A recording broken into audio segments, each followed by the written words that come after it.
आज हम सीखेंगे एक्सेल का टॉपिक नंबर 28, स्टॉक मेंटेन करना।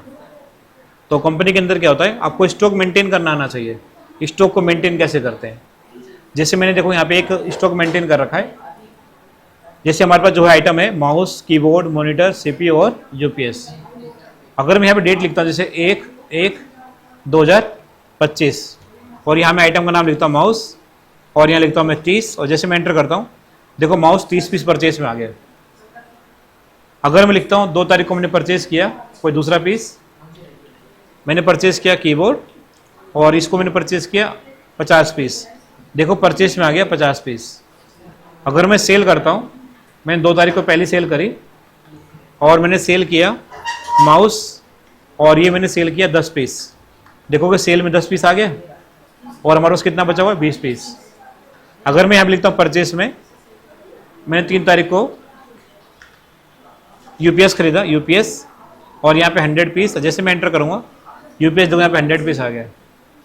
यहाँ मैं लिखता हूँ 3 तारीख को मैंने सेल किया यूपीएस 20 पीस, देखोगे सेल में आ गया यूपीएस 20 पीस और 80 हमारे पास बचा हुआ है। मतलब मैं कुछ भी लिख रहा हूँ ऑटोमेटिक यहाँ पे देखोगे वो चीज़ ऐड हो रही है और सेल में भी आ रहा है और स्टॉक भी माइनस हो रहा है। अगर मैंने क्या किया 4 तारीख को, यहाँ पे 4 तारीख 2025 को मैंने जो है माउस परचेज किया 100 पीस। अब देखो माउस मेरे पास पहले 30 पीस है, अब मैंने जैसे 100 पीस दोबारा परचेज किया तो यहाँ पे देखो परचेज में ऑटोमेटिक माउस कितना आ जाएगा 130 पीस हो जाएगा। इसको मैंने 2 बार परचेज किया है, एक बार 30 पीस और एक बार 100 पीस, तो 130 पीस परचेज किया है और सेल सिर्फ एक ही बार किया है। अगर मैं दोबारा सेल करता हूँ 5 तारीख को, ये मैंने सेल किया 5 तारीख को और कितना पीस सेल किया माउस, मैंने सेल किया 50 पीस।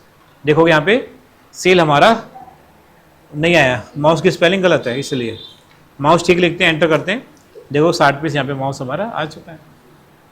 तो ऑटोमेटिक स्टॉक मेंटेन हो रहा है। इसके लिए हमने यूज़ किया है फॉर्मूला सम इफ का। कैसे यूज़ करते हैं चलो मैं आपको सिखाता हूँ आज। तो शुरू में क्या करना है, ये सारी चीज़ डिलीट कर देनी है आपको। आपको एक इस तरह की सीट तैयार करनी पड़ेगी। ये देखो मैंने यहाँ पे तैयार भी कर रखी है अलग से। तो यहाँ पे जो है आपको इस तरह की सीट तैयार करनी पड़ेगी और जो कि देखो मेरा पहले से यहाँ पे तैयार है। तो ये सारा फॉर्मूला यहाँ पे कुछ नहीं रहेगा। शुरू में आपको एक सीट तैयार करनी है, परचेज के लिए डेट लिखना है आपको, आइटम लिखना है, क्वांटिटी लिखनी है। ऐसे सेल के लिए आपको डेट लिखना है, आइटम लिखना है, क्वांटिटी लिखनी है। स्टॉक यहाँ पे सीरियल नंबर रहेगा, आइटम नेम रहेगा, परचेज रहेगा, सेल रहेगा, स्टॉक्स रहेगा, ये सारा आपको बनाना पड़ेगा सीट। और जो भी आप आइटम परचेज करते हो सेल करते हो उसका नाम भी आपको यहाँ पे लिखना पड़ेगा। अब जो है यहाँ पे मैं निकालना है परचेज, कि जैसे हम यहाँ पे परचेज करेंगे तो ऑटोमेटिक यहाँ पे परचेज ऐड होना चाहिए सभी आइटम का। तो उसके लिए हम क्या कर सकते हैं, इक्वल टू करेंगे और यहाँ पे लिखेंगे सम के साथ IF और ब्रैकेट ओपन करेंगे और रेंज में क्या करना आपको, ये जो परचेज वाला आइटम है इसको पूरे को सिलेक्ट करना है और कीबोर्ड से दबाना आपको F4 बटन। F4 बटन दबाने से क्या होगा, ये सेल लॉक हो जाते हैं हमारे। लॉक होने के बाद क्या होगा, जब हम सेल को ड्रैग करेंगे तो फॉर्मूला हमारा ड्रैग नहीं होगा। अभी समझ में नहीं आ रहा ना, तो एक काम करते हैं बिना F4 के फॉर्मूला लगाते, देखते हैं क्या होता है। F4 में अभी नहीं लगा रहा हूँ, बस मैंने सेलेक्ट किया और बस कॉमा लगा देता हूँ मैं। उसके बाद क्राइटेरिया जो भी आपने रेंज दिया है इसमें सर्च क्या करना है, आइटम नेम सर्च करना है, सेलेक्ट कर लिया मैंने, कॉमा सम रेंज, ये परचेस वाला क्वांटिटी हमें सम करना है और ब्रैकेट बंद करना है, एंटर कर देते हैं। परचेस आ गया 0। सेल निकालते हैं, इक्वल टू किया, सम के साथ इफ लगाया, ब्रैकेट ओपन किया, रेंज में सेल निकाल रहे हैं तो सेल वाला आइटम सेलेक्ट करेंगे और F4 नहीं कर रहा हूँ मैं अभी, बस कोमा लगा रहा हूँ। क्राइटेरिया हो गया माउस, कोमा सम रेंज हो जाएगा सेल वाला क्वांटिटी और ब्रैकेट बंद करके एंटर कर देंगे और यहाँ पे स्टॉक्स निकालने के लिए equal to purchase minus sale, तो स्टॉक आ गया 0 पीस। अगर मैं यहाँ पे लिखता हूँ 1 तारीख को मैंने परचेज किया, यहाँ पे माउस परचेज किया 100 पीस, देखो 100 पीस आ गया। उसके बाद 1 तारीख को शाम को मैंने माउस बेचा 10 पीस, माउस 10 पीस, तो देखोगे 10 पीस सेल में भी आ गया और ऑटोमेटिक हमारा स्टॉक मेंटेन हो रहा है। अब बोलोगे सर F4 तो आपने लगाया नहीं फिर भी फॉर्मूला काम कर रहा है, आप फालतू में क्यों F4 कंफ्यूज कर रहे थे आप, लग रहा है आपको ऐसा? लग रहा है तो मैं आपको बताता हूँ इसका आंसर क्या है। अभी तो इसका आंसर आ रहा है पर मैं यहाँ पे कीबोर्ड का लिखता हूँ, यहाँ पे कीबोर्ड लिखता हूँ मैं, तो कीबोर्ड का क्या 100 पीस आ जाएगा? नहीं आया। फॉर्मूला ड्रैग करो तो आ जाएगा, चलो ड्रैग कर देता हूँ मैं, इसको सिलेक्ट करके ड्रैग कर देता हूँ, यहाँ से मैं ड्रैग कर देता हूँ, आ गया कीबोर्ड का सेल। क्यों नहीं आया जानते हो कारण? आपको बताता हूं कारण क्या है। अगर मैं किसी का भी आइटम लिखूंगा, माउस का लिखूंगा तो माउस 100 पीस आ जाएगा देखो, पर मैं यहां पे कीबोर्ड लिखूंगा या मॉनिटर लिखूंगा या सीपीयू लिखूंगा या यूपीएस लिखूंगा, किसी का भी आंसर नहीं आएगा। इसलिए तो हमें करना पड़ता है F4। इसको समझो, जैसे यहां लिखा है 20, यहां लिखा है 10 और यहां लिखा है 30। मैं इन तीनों को जोड़ के दिखाता हूं आपको, ठीक है। इक्वल टू 10 प्लस 30, और जैसे मैं एंटर करूंगा तो यहां पे 40 आ रहा है, जबकि कितना आना चाहिए था? 60 आना चाहिए था। बताओ क्यों नहीं आया? किसको सिलेक्ट नहीं किया बताओ? 20 को सिलेक्ट नहीं किया। देखो कितना आसान है इसका आंसर। आप देखोगे, आपने तुरंत बताया 20 को मैंने सिलेक्ट नहीं किया, तो आंसर कहां से आएगा 20 का? ऐसे ही देखोगे, जब कीबोर्ड पे मैंने फॉर्मूला लगाया, कीबोर्ड पे जब फॉर्मूला लगाया, मतलब कीबोर्ड पे तो लगाया नहीं फॉर्मूला, फॉर्मूला लगाया था माउस पे, परचेज पे, सेल पे और स्टॉक पे, इस पे लगाया था। तो फिर उसके बाद हमने क्या किया, इसको ड्रैग कर दिया कीबोर्ड, मॉनिटर, सीपीयू और यूपीएस पे, ऑटोमेटिक लगाया फॉर्मूला।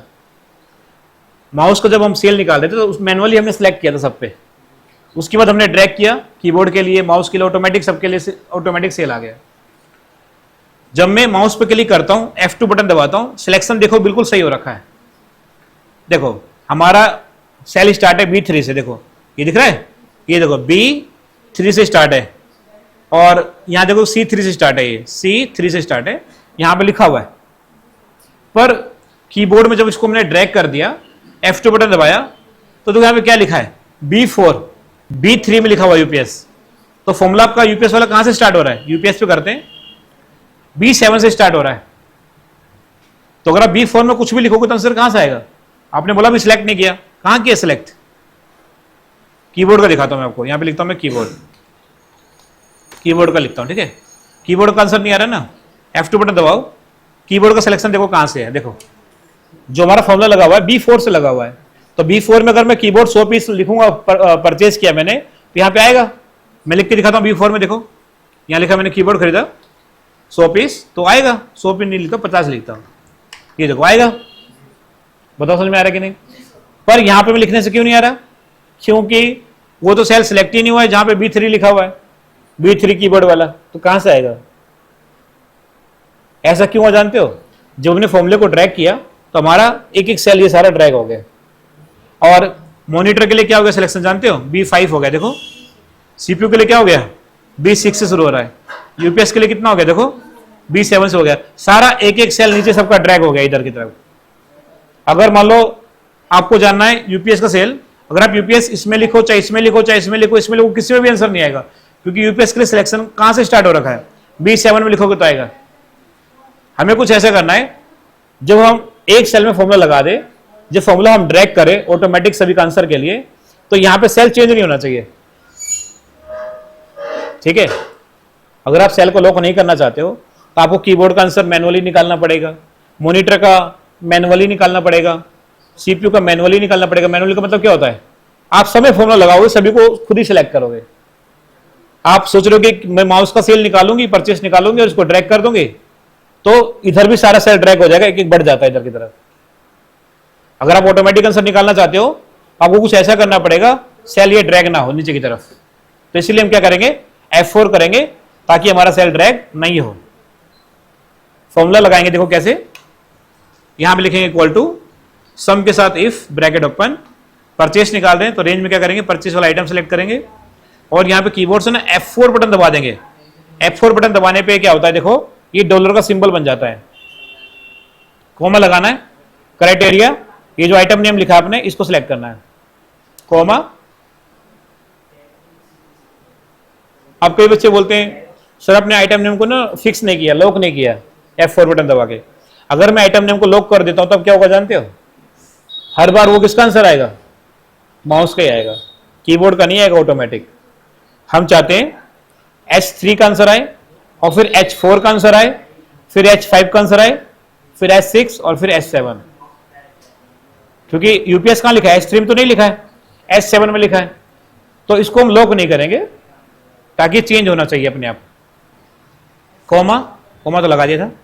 रेंज में क्या करेंगे? सम रेंज सेलेक्ट करेंगे और इसको हम F4 से लॉक कर देंगे ताकि ये चेंज नहीं होना चाहिए, और फिर ब्रैकेट बंद करके एंटर कर देंगे तो हमारा परचेस आ गया।